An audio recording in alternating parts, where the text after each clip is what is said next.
یہ جانتے تھے، یہ میری بات اب آپ نے غور سے سننی ہے، یہود یہ جانتے تھے کہ مسلمانوں کی فتح، مسلمانوں کی کامیابی، اس کے پیچھے راز ہے مسلمانوں کا متحد ہونا، اتحاد، اتفاق، یکجہتی، یگانگت۔ یہ بھائی بھائی ہیں، ان میں مذہبی، نسلی، لسانی، وطنی، ملکی کوئی تعصب اور اختلاف نہیں ہے۔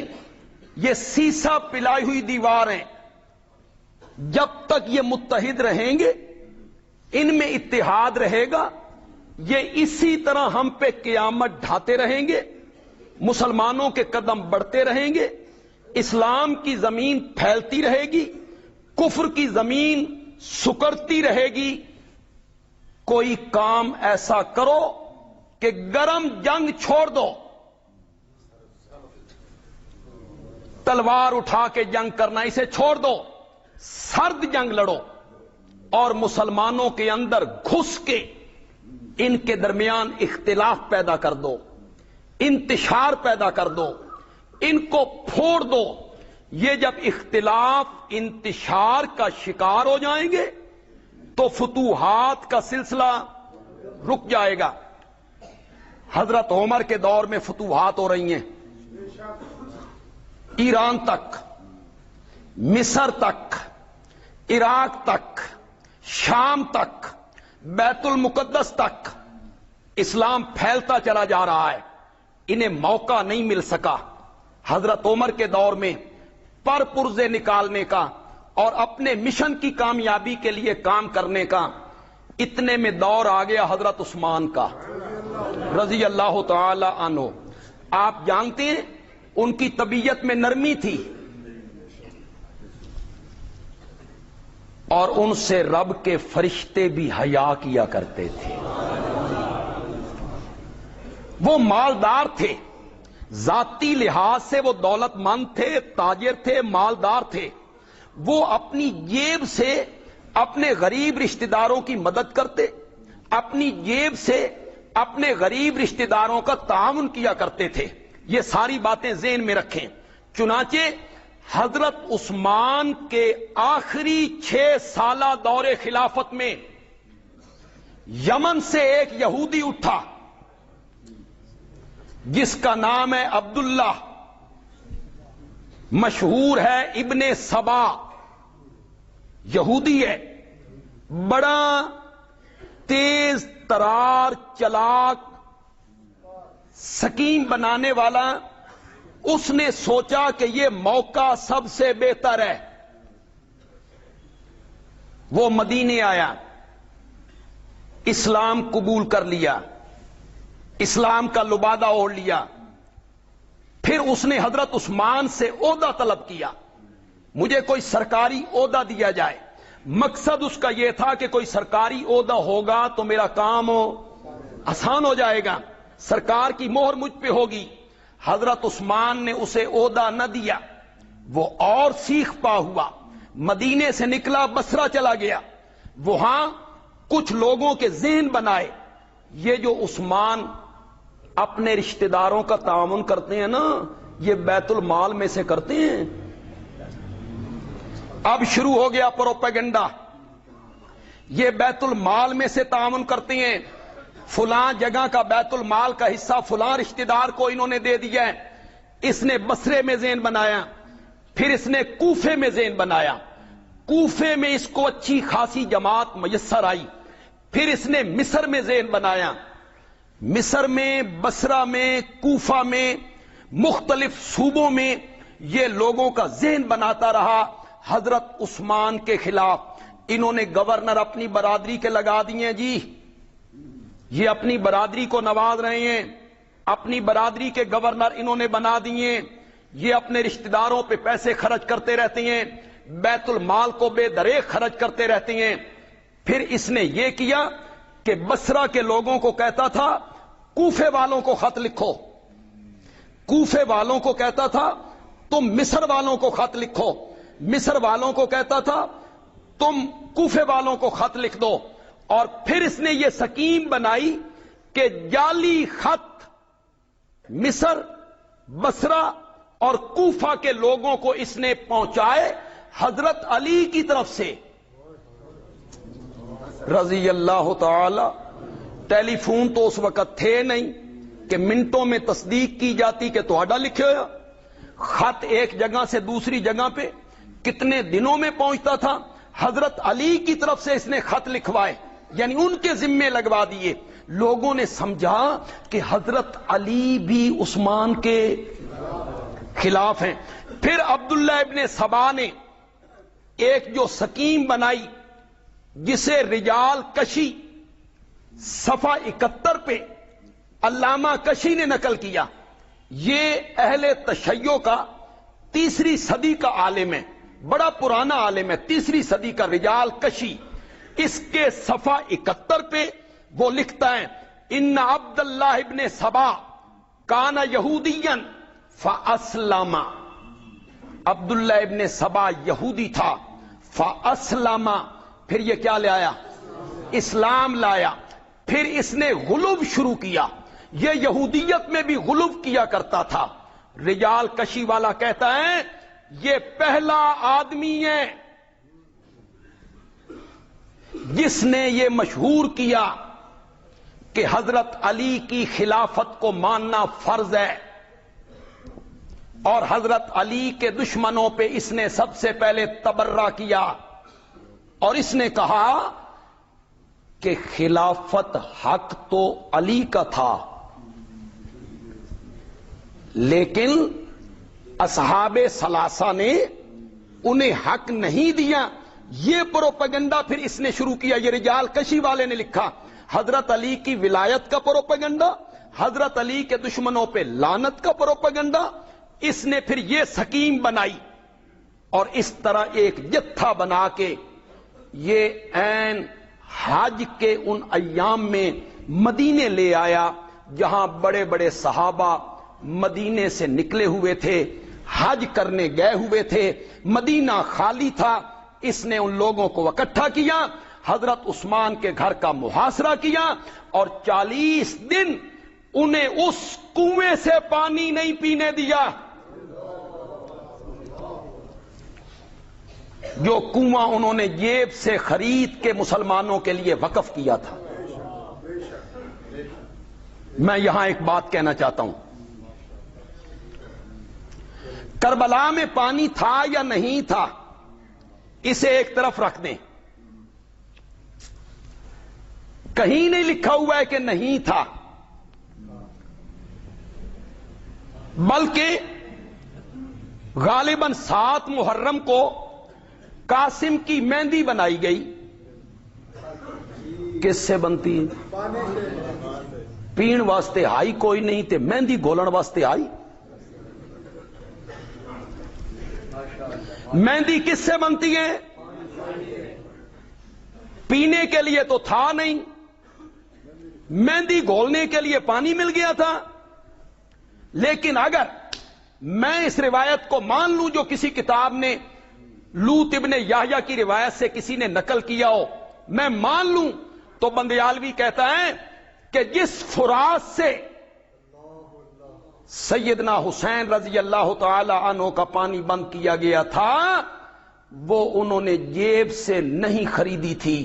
اس مظلوم کو دیکھو جس کا پانی اس کنویں سے بند کیا گیا جو اس نے جیب سے خرید کے لیا۔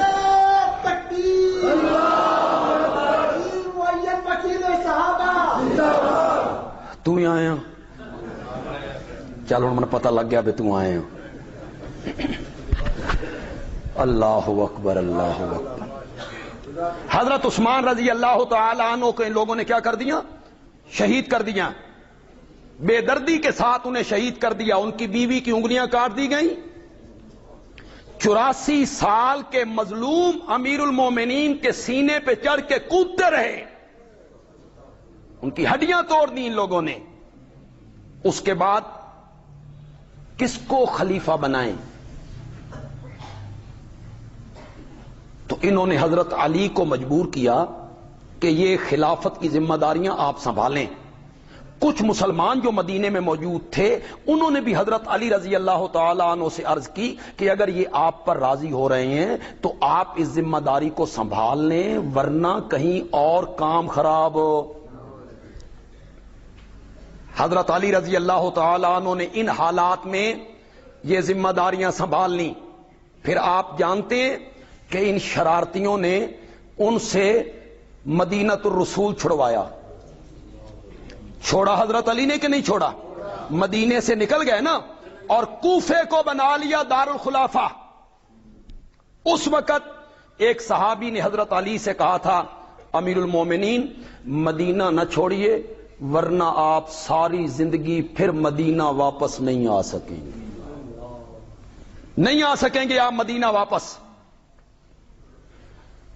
میں تقابل کرنے کا قائل نہیں ہوں لیکن کچھ لوگوں نے تاریخ کو غلط رنگ دے کے لوگوں کو ذہن پریشان کیے.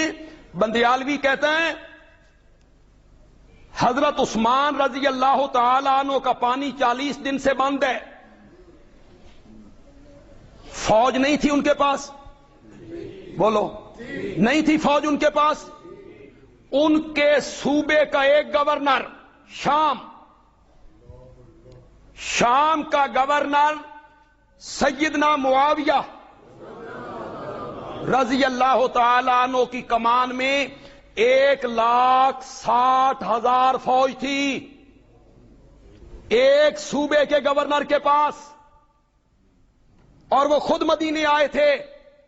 عثمان اجازت دے دو پھر دیکھو ان کو مٹاتا کیسے ہوں.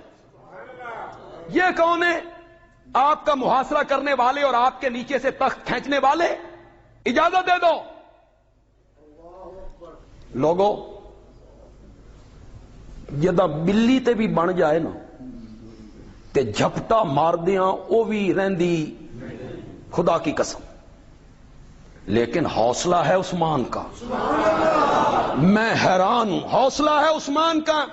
کہنے لگے معاویہ جس دھرتی پر میرے نبی کے قدم لگے ہوں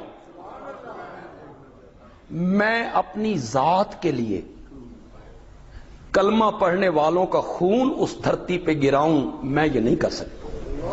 میں یہ نہیں کروں گا. امیر معاویہ کہتی ہیں پھر آئیے مصر آ جائیے شام آ جائیے میری جہاں میں گورنر ہوں تشریف لائیے. اور حضرت عثمان کہتے ہیں مرتا مر جاؤں گا محمد کا شہر چھوڑ کے نہیں جاؤں گا. نہیں گئے عثمان نہیں گئے.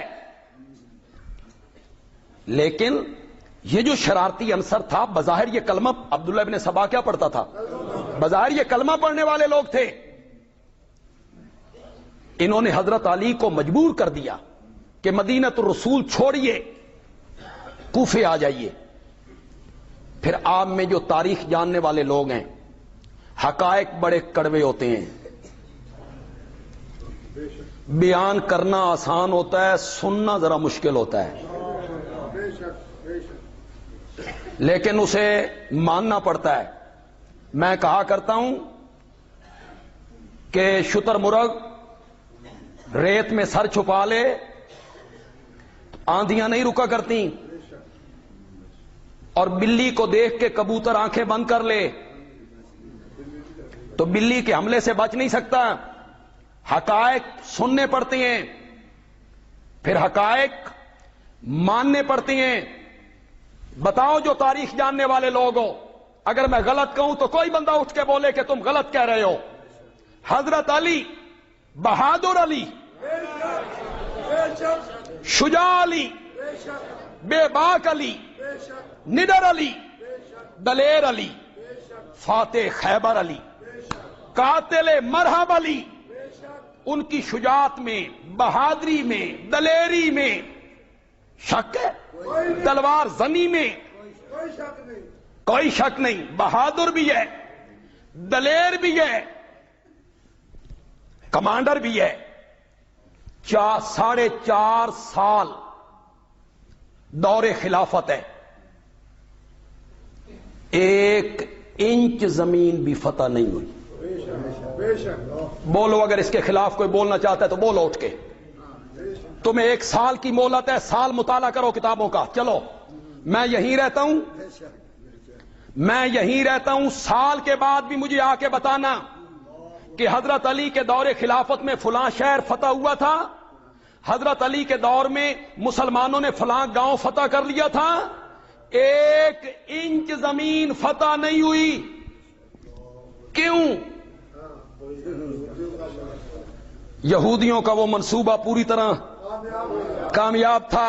انہیں لڑا دو, اختلاف پیدا کر دو, انتشار میں ڈال دو, جھگڑوں میں ڈال دو, یہ لگ جائیں گے آپس میں, ہم بچ جائیں گے. حضرت علی کے دور خلافت میں مسلمانوں کے مابین جو 2 جنگیں ہوئیں, ان میں انہی خبیثوں کی شرارتوں سے ہزاروں مسلمان شہید ہو گئے. ان میں آپ کو نام بتاؤں شہداء کے, تمہارے پاؤں تلے سے زمین نکل جائے. حضرت طلحہ,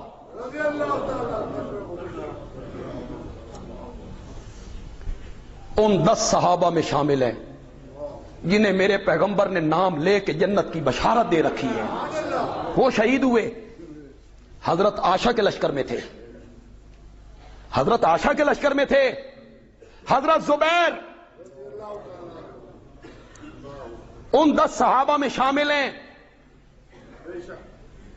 جنہیں نبی پاک نے نام لے کے جنت کی بشارت دی ہے. اور جب طلحہ شہید ہوئے نا, یہ بھی حضرت عائشہ کے لشکر میں ہیں, تو حضرت علی ان کی میت پہ آئے. ان کا وہ ہاتھ اٹھایا جس ہاتھ سے طلحہ نے احد کے میدان میں سارے تیر نبی پاک سے روک لیے تھے. اور جب نبی پاک ایک اونچی جگہ پہ چڑھنا چاہتے تھے اور کوئی سہارا نہیں تھا چڑھنے کا, تو طلحہ وہاں جھک گئے تھے, اور نبی پاک ان کی پیٹھ پہ پاؤں رکھ کے اس اونچی جگہ پہ چڑھ کے نبی پاک نے فرمایا, احد کا سارا دن تو ہے ہی طلحہ کا. وہ شہید ہوئے. کس جنگ میں؟ انہی کے دور میں جو حضرت علی اور حضرت عائشہ کے لشکر, حالانکہ صلح ہو چکی ہے, دونوں کے مابین صلح ہو چکی ہیں, اپنے اپنے خیموں میں دونوں آرام فرمائیں, مطمئن کہ ہماری صلح ہو گئی ہے. ان حرام زادوں نے ادھر سے تیر چلائے, حضرت عائشہ کو اٹھایا, علی کے لشکر نے حملہ کر دی. ادھر سے تیر چلائے, حضرت علی کو اٹھایا, عائشہ کے لشکر نے حملہ کر دیا ہے. اور جب حملہ ہو جائے تو پھر تحقیق کی فرصت نہیں ہوتی. صلح ہو گئی تھی, اور صلح ان کے لیے موت تھی. ان کا فارمولہ کیا تھا؟ لڑاؤ, انتشار پیدا کرو. اور ان کی کیا ہو گئی؟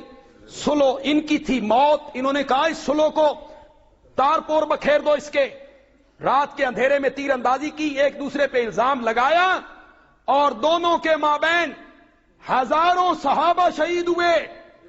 یہ ان کا فارمولہ تھا, مسلمانوں کی طاقت توڑ کے رکھ دو.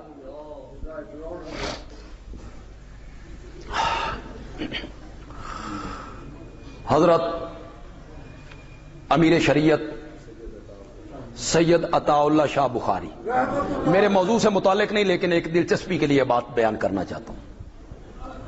ان سے جسٹس کیانی نے پوچھا تھا, اور جسٹس کیانی جو تھا یہ شین تھا, شین. اس نے چھیڑا شاہ جی کو, شاہ جی کو چھیڑا اس نے. کہنے لگا شاہ جی جب حضرت علی اور حضرت عائشہ لڑے تھے تو ایک آپ کا باپ ہے, شاہ جی سید تھے نا, ایک آپ کا باپ ہے حیدر کرار, دوسری طرف آپ کی ماں ہے, تو آپ اس وقت ہوتے تو باپ کے ساتھ ہوتے کہ ماں کے ساتھ ہوتے؟ سوال بڑا تگڑا سی جسٹس کیانی کا. محفل بھی بڑی عجیب تھی, علماء تھے, جسٹس تھے, وکلاء تھے. بریلویوں کے عالم قریب بیٹھے ہوئے تھے. شاہ جی نے ان عالم سے کہا جواب دو جواب اس میں. انہوں نے وہی جواب دیا جو گھسا پسا ہم دیتے رہتے ہیں کہ ماں اور باپ آپس میں لڑ پڑیں تو فرما بردار بیٹوں کا کام نہیں ہوتا کہ وہ دونوں میں ایک کو صحیح کہتے پھریں دوسرے کو غلط کہتے پھریں. بیٹوں کے لیے ماں بھی قابل احترام ہے, باپ بھی. یہ جواب دیتے رہتے ہیں, ہر کوئی دیتا رہتا ہے. انہوں نے بھی یہی جواب دیا. جسٹس کیانی نے کہا یہ کوئی جواب نہیں ہے, یہ کوئی معقول جواب نہیں ہے. شاہ جی نے پان لگایا, پان لگا کے منہ میں ڈالا اور فرمایا جسٹس کیانی اگر میں اس وقت ہوتا نا تو یہ جنگ ہونے بھی نہ دیتا, میں یہ جنگ ہونے بھی نہ دیتا. کہ شاہ جی کیسے؟ اب شاہ جی کا جملہ سنو. ہیں وہ سید, ہیں وہ حضرت علی کے بیٹے, لیکن جملہ سنو. شاہ جی کہتی ہیں میں اپنے باپ کا ہاتھ پکڑ لیتا اور اپنے باپ کا ہاتھ پکڑ کے کہتا فاتح خیبر جیسے جوانوں کا کام نہیں ہوتا عورتوں سے لڑنا, فاتح خیبر جیسے بہادروں کا کام نہیں ہے زنانیاں نہ لڑنا. اور اگر میرا باپ پھر بھی نہ مانتا تو میں کہتا فرما بردار پتراں دا کام نہیں ہوندا ماما نہ لڑنا.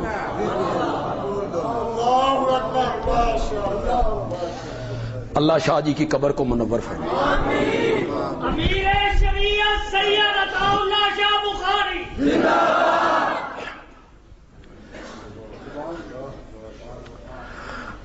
چنانچہ ان دو جنگوں میں ہزاروں کے قریب مسلمان شہید ہوئے اور یہودی اپنے مقصد میں بظاہر یہی سبائی عبداللہ ابن سبا کی نسل یہ زندہ تھا. پھر انہیں ایک موت نظر آئی. میرے ساتھ ساتھ چلیے, آج ہم تاریخ کی طرف جا رہے ہیں. پھر انہیں ایک موت نظر آئی. حضرت علی اور امیر معاویہ کے درمیان صلح ہو گئی. کس نقطے پر؟ جو صوبے تمہارے پاس ہیں وہ تمہارے, جو صوبے میرے پاس ہیں وہ میرے, ہم لڑیں گے نہیں. اس نقطے پہ دونوں کے مابین صلح ہو گئی. یہ صلح ان کے لیے پھر موت تھی کہ یہ تو پھر کفر کی طرف, یہودیت کی طرف, کفر کی زمین کی طرف بڑھیں گے. انہوں نے مشورہ کیا کہ 3 آدمی ہیں امت میں جن پر پوری امت مسلمان جمع ہو سکتے ہیں, ان تینوں کو ہٹا دو. ان میں پہلے ہیں حضرت علی, دوسرے ہیں امیر معاویہ, تیسرے ہیں حضرت عمر ابن العاص فاتح مصر, جن کے ہاتھ پہ رب نے مصر فتح کروایا تھا. بڑے زیرک مدبر. ان 3 آدمیوں کو ہٹا دو. فیصلہ ہوا 17 رمضان یا 21 رمضان سن 40 ہجری صبح کی نماز کے ٹائم اپنی اپنی جگہ پہ ان تینوں پہ حملہ کرو. مصر میں عمر بن العاص پر, کوفے میں حضرت علی پر, اور شام میں دمشق میں امیر معاویہ پر, اور ان تینوں کو شہید کر دو. جب یہ تینوں شہید ہو جائیں گے, چلے جائیں گے, تو مسلمانوں کے پاس کوئی ایسا بندہ بھی نہیں بچے گا جس پر مسلمان قوم کیا ہو جائے. پھر لڑائیاں ہوں گی, جھگڑے ہوں گے, ہر کہے گا میں امیر ہوں, میں سردار ہوں. چنانچہ اللہ کا کرنا ایسا ہوا, عمر ابن العاص بیمار تھے, اس دن صبح کی نماز پڑھانے کے لیے آئے ہی نہیں, بچ گئے. امیر معاویہ آئے لیکن قاتل کا وار اوچھا پڑا, اللہ نے انہیں بچا لیا. لیکن حضرت علی کی قتل کی ذمہ داری جس آدمی کو دی گئی تھی اس کا وار کاری ہوا, اور سن 40 ہجری 17 رمضان یا 21 رمضان کو حضرت علی رضی اللہ تعالی عنہ جام شہادت نوش فرمائے. یہ بھی ان کی کاروائی تھی. حضرت عثمان کی کاروائی ان کی, پھر یہ کاروائی مقصد کیا ہے کہ مسلمان آپس میں پھوٹ جائیں. یہ